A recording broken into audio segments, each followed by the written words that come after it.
이토 히로부미의 생가가 있는 야마구치현 하게시. 일본의 변방지역이지만 예부터 바닷길이 발달해 외부 소식에 빨랐던 이곳은 근대 일본의 탄생에 주요한 역할을 했습니다. 일종의 기숙학교인 쇼카 촌숙, 이곳에서 메이지 유신의 주역 등 장차 일본을 이끌어갈 인재들이 대거 양성됩니다. 그들의 스승, 일본 근대화의 아버지로 불리는 요시다 쇼이는 서양 문물의 도입에 힘썼습니다. 그리고 나이와 신분, 경력을 묻지 않고 능력을 우선시했습니다. 이들은 대부분 신분 장벽에 가로막혔던 하급 무사 출신들로 이곳을 통해 힘을 기릅니다. 그리고 메이지 유신을 전후해서 일본 전국을 주도합니다. 사스마 번 출신의 오쿠보 도시미치, 사이고 다카모리, 조시번 출신의 이토 히로부미, 야마가타 아리토모와 기도 다카요시, 도사번 출신의 사카모토 료마,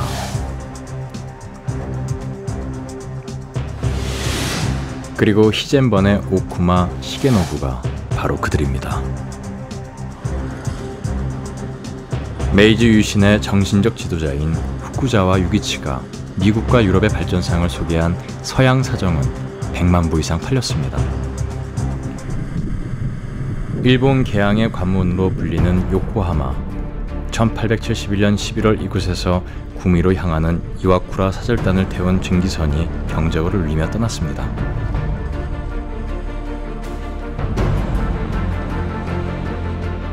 (100명이) 넘는 대규모 사절단의 1년 10개월에 걸친 여정이었습니다.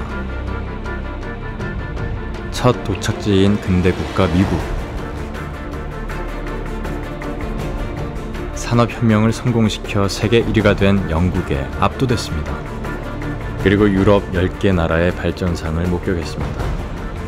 이토 히로부미를 포함한 이와쿠라 사절단은 목표했던 불평등 조약 개정에는 실패했지만 서구 근대화의 모습을 철저하게 기록합니다.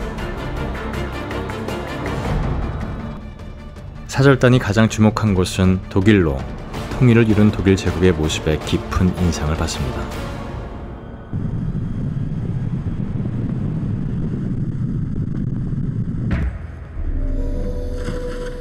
여러 국가로 나눠져 있던 독일을 통일로 이끈 주역은 비스마르크였습니다.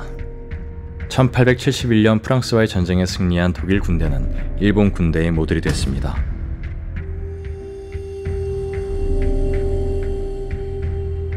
비스마르크는 독일 제국의 초대 수상이 됩니다. 그는 일본 이와쿠라 사절단에게 힘의 논리를 역설합니다.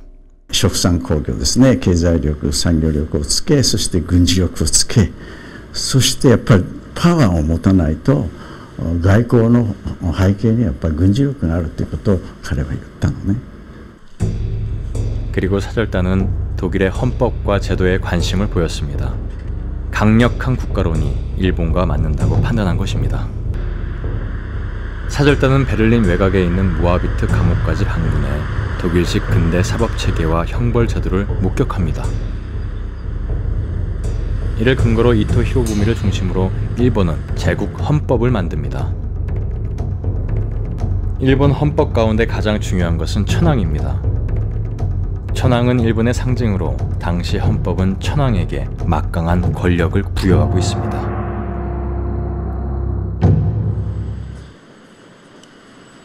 일본에서는 1년 내내 크고 작은 축제, 맞쓰리가 열립니다. 원래 맞쓰리는 800만 명이 되는 신에게 복을 비는 종교 의식입니다.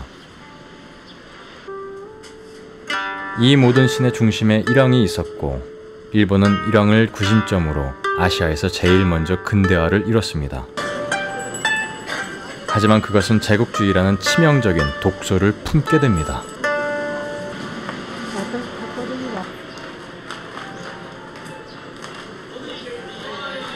서구 열강을 따라하는데 급급했던 일본은 결국 조선 침략의 서막을 울립니다.